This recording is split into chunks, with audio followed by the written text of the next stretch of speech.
तुला शिकवीन चांगलाच धडा या मालिकेच्या आजच्या भागात आपण पाहणार आहोत. आई बाबा इराला सांगत असतात की जरी निखिलचे आई बाबा तसे बोलले असले तरी ते असं काही करणार नाही, कारण निखिलचं तुझ्यावर प्रेम आहे ना. आणि त्यावर इरा म्हणते की आई बाबा तुम्ही ही स्टेप अजून कधीपर्यंत वाजवणार आहात. निखिलचं माझ्यावर प्रेम आहे म्हणूनच त्याने एवढे दिवस हे सगळं सहन केलं ना, पण आता हे सगळं त्यांच्या सहनशक्तीच्या बाहेर गेलं आहे. त्यावर बाबा तिला समजवण्याचा प्रयत्न करतात, पण इरा काही ऐकायलाच तयार नसते. आणि मग अक्षरा मध्ये पडत म्हणते की आई बाबा तुम्ही प्लीज थोडा वेळ बाहेर जा, मला इरासोबत बोलायचं आहे. त्यावर आई म्हणते की तुला जे काही बोलायचे ते आमच्या समोरच बोल ना. मात्र अक्षरा म्हणते की प्लीज आई तुम्ही जा ना थोडा वेळ बाहेर. आणि मग ते दोघीजण बाहेर जातात. तर इरा अक्षराला विचारत असते की बोल ताई, आता तुला काय बोलायचं आहे माझ्यासोबत. आणि त्यावर अक्षरा म्हणते की मला माहीत आहे हा जो काही प्रॉब्लेम झाला आहे त्याला मी जबाबदार आहे आणि त्याचमुळे मी एक निर्णय घेतला आहे.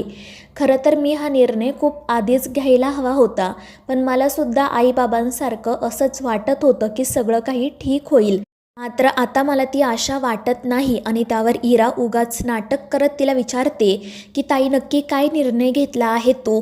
आणि त्यावर अक्षरा सांगते की मी हे घर सोडून जाणार आहे. आणि ते ऐकून इरा खूपच खुश होते, मात्र ती चेहऱ्यावर हे दाखवत नाही. उलट ती नाटक करत म्हणत असते की ताई अगं हे काय बोलते तू तू प्लीज हे घर सोडून जाऊ नको. पण अक्षरा म्हणते की जर तू हे घर सोडून गेली तर आईबाबांना खूप वाईट वाटेल, त्यांना त्रास होईल, त्यामुळे मीच हे घर सोडून जाणं योग्य आहे. त्यावर इरा म्हणते अगं पण तू आणि मी काही वेगळे आहोत का? तू हे घर सोडून गेल्यावर देखील आईबाबांना त्रासच होणार आहे ना. आणि त्यावर अक्षरा म्हणते म्हणूनच मी त्यांना सांगून जाणार नाहीये, कारण जर मी हे सगळं त्यांना सांगितलं तर ते मला घरातून बाहेर जाऊ देणार नाही. त्यामुळे मग उद्या सकाळी त्या दोघांना तू घराबाहेर घेऊन जा.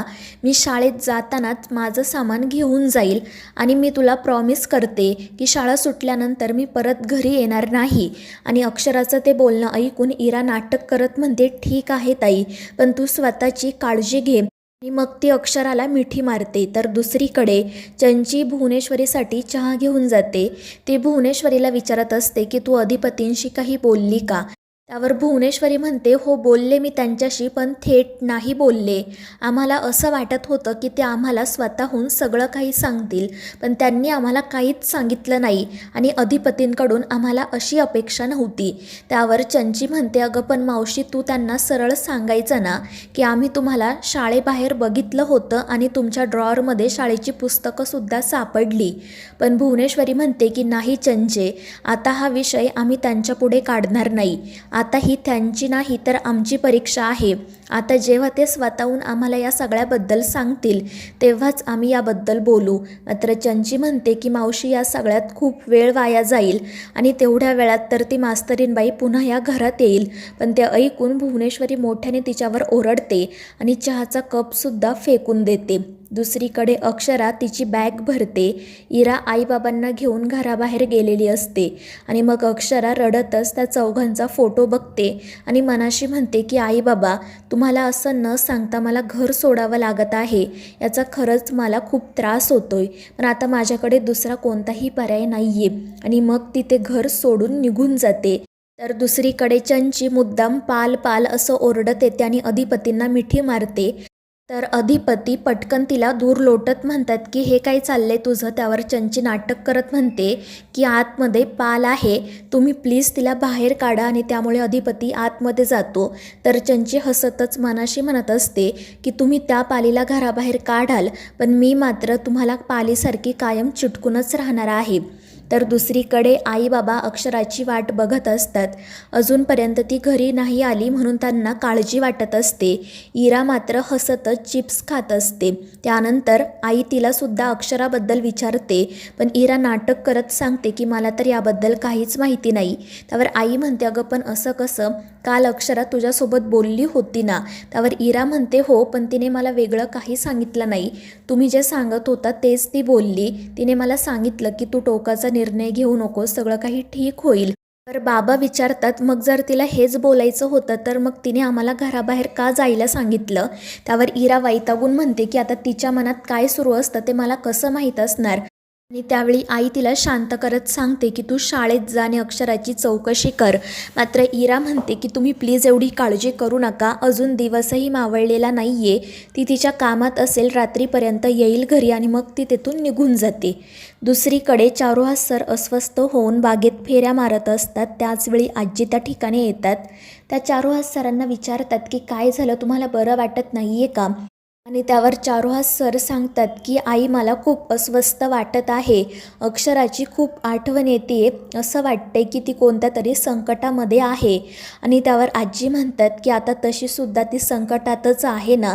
त्यावर चारुहास सर म्हणतात की अगदी खरं आहे, नवीन लग्न झालेल्या मुलीला आपल्या नवऱ्यापासून दूर राहावं लागतं, याच्यापेक्षा मोठं दुसरं कोणतं संकट असणार.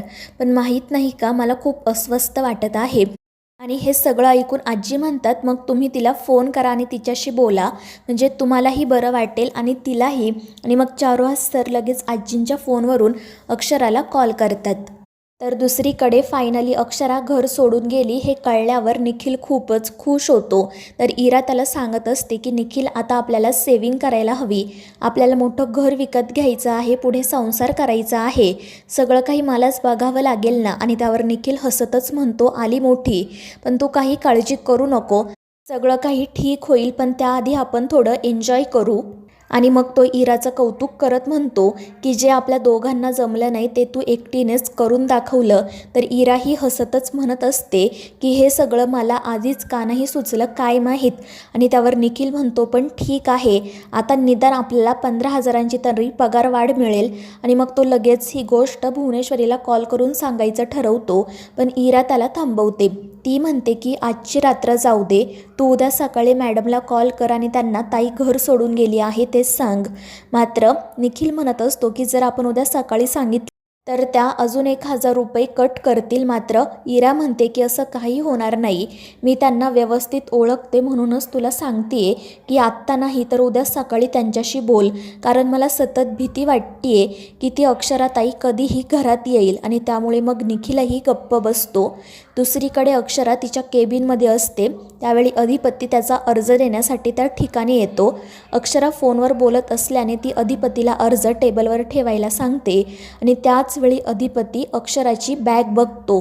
त्याला आठवतं की जेव्हा अक्षरा चंचीसोबत घर सोडून चालली होती तेव्हा देखील तिच्या हातात तीच बॅग होती. आणि मग त्याला संशय येतो की आतासुद्धा मास्तरीनबाई घर सोडूनच चालल्या असाव्यात. मात्र तो अक्षराला याबद्दल काही विचारत नाही आणि लगेच तेथून निघून जातो. तर मित्रांनो, या मालिकेच्या पुढील भागांच्या अपडेट्ससाठी आपल्या चॅनेलला सबस्क्राईब करा.